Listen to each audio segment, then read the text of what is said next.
Playbook for Performance, the official podcast of Shauna Corden, the Joan of Arc for corporate healing and performance. Join the quest to make work fun again by preparing leadership for engaging workplaces. And now, your host. Hello and welcome everyone to another edition of the Playbook for Performance podcast. I'm your host, Shauna Corden, and our mission is to make work fun again. So, part of making work fun again has to do with building our personal resilience. As you've heard me say in our previous podcasts, that there are three things that really determine a successful change effort. That has to do with leadership, leading yourself, leading others, communication, being clear and succinct with expectations, and then finally, personal resilience. And how do we build resilience? Well, we need to be really well grounded, and we need to have our act together. And so this is part of our 20-week challenge. We're helping people build their personal resilience. Free to join. You don't need to do the lessons in order, but I encourage you to recruit your friends, come join. This is lesson 2 in the series, and last week we talked about tolerations. This week we're talking about getting clear of the past. Well, what does that mean, getting clear of the past? Well, it's really this idea that sometimes we have things that are anchoring us, slowing us down, acting as a burden when we really don't need that extra baggage. It's kind of like hauling around something that doesn't have a handle. It's really kind of heavy, not very fun to carry. So, what are some examples of that?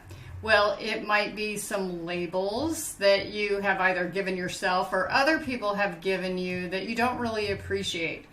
I do a branding exercise with all my clients when they first start to get to know them better.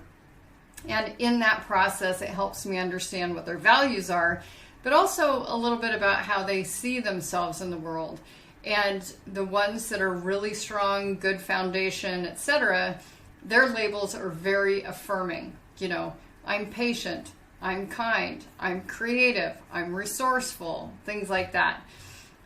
But when other people label us and we absorb it and take it as truth, it could be things like, I'm impatient, I can be rude, I can be frustrating to work with, I'm a jerk, whatever that might be. And these things are not particularly helpful. Now, if we embraced these items and we said, hey, I'm really working on this. I mean, I have this reputation as the jerk whisperer, that I can help, kind of sand off those rough edges for leaders. And I appreciate that label. It's kind of fun.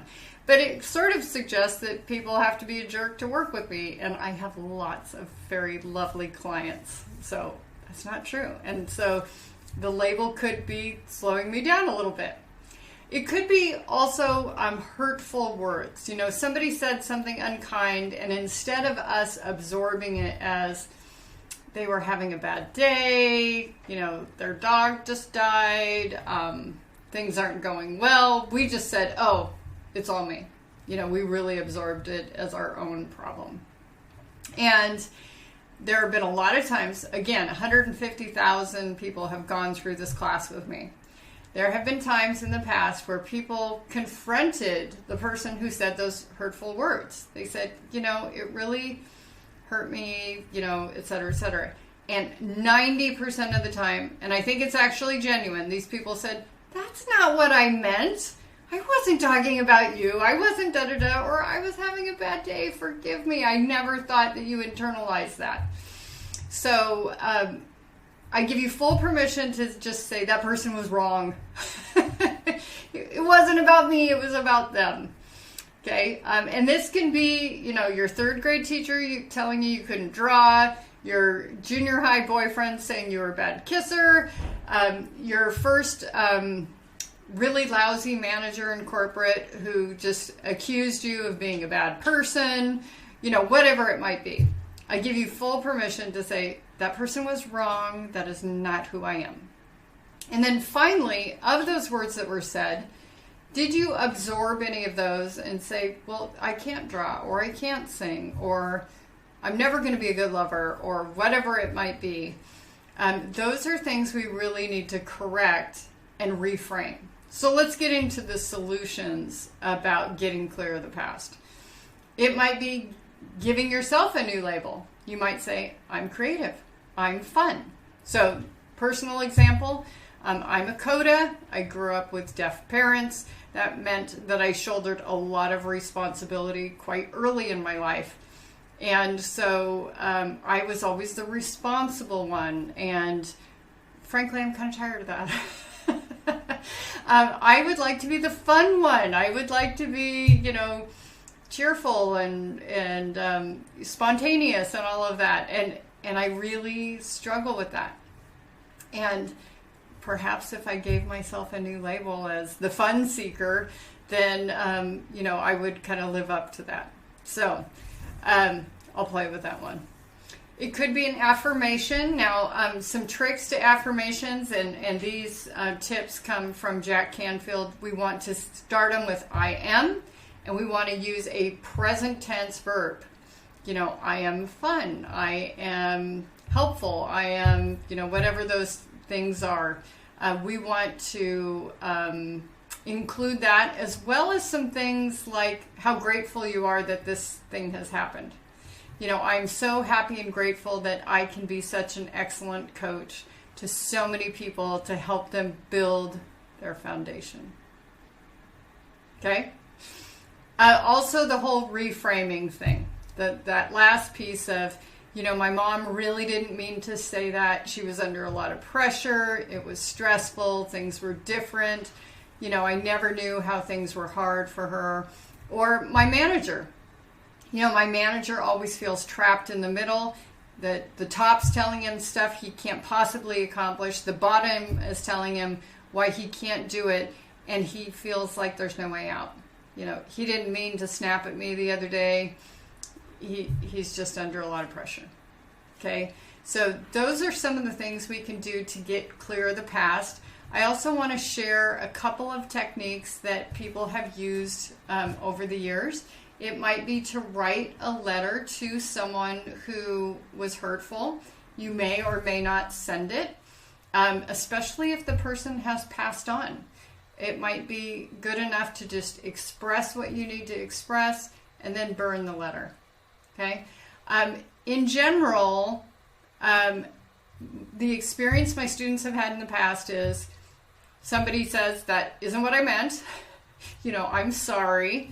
But sometimes they're like, whatever. I mean, that person is a jerk. So if you're looking for them to apologize, think twice. They may not apologize. And do you really want to reconnect with them? So I would consider those things before you reached out. So when it comes to homework this week, what is the baggage that you have and what's your goal for the week? Is your goal to write 3 letters? Is your goal to come up with a new label for yourself? How do you want to let this go? Now, as I mentioned in our earlier podcast about the challenge, you have a goal for each week, and you might be carrying over tolerations from last week that you're getting rid of, and you're still just going to do 5 more tolerations that week. That's fine. But we still want you to do the homework about listing the baggage so you can decide what to do with it. Are you going to delete it? Are you going to deal with it? How do you want to handle that? Okay. Don't forget, whatever your goal is this week, you want to reward. Again, make sure it reinforces what you're doing. So if your goal is to declutter your house, don't go out and buy more stuff. If your goal is to lose weight, don't reward yourself with chocolate cake. If your goal is to be more professional and more respected at work, don't karaoke at break time. I had to think of something there. Okay. And then the consequence. Remember that a consequence is something you benefit from as opposed to a punishment.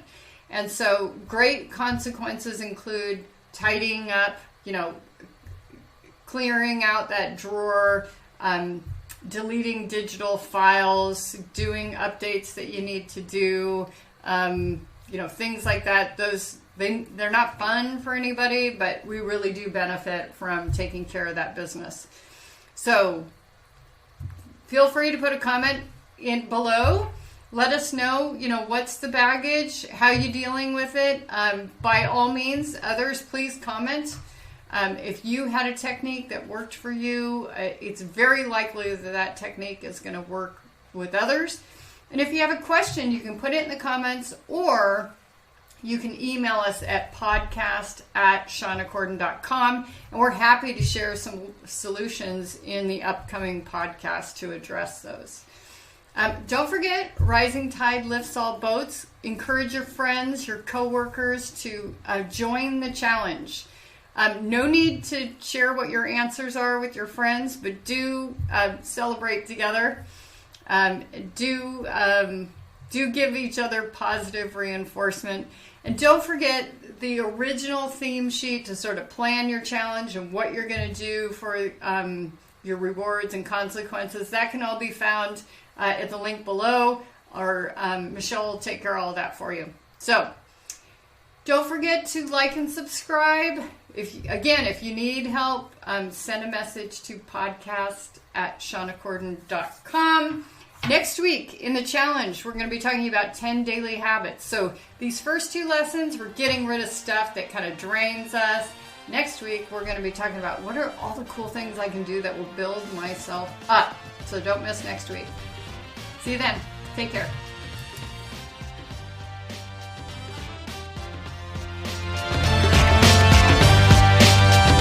Thank you for listening to Playbook for Performance. To learn more about Shauna Corden, her consulting programs and tools, please visit her website at shawnacorden.com and follow us on social media at Shauna Corden.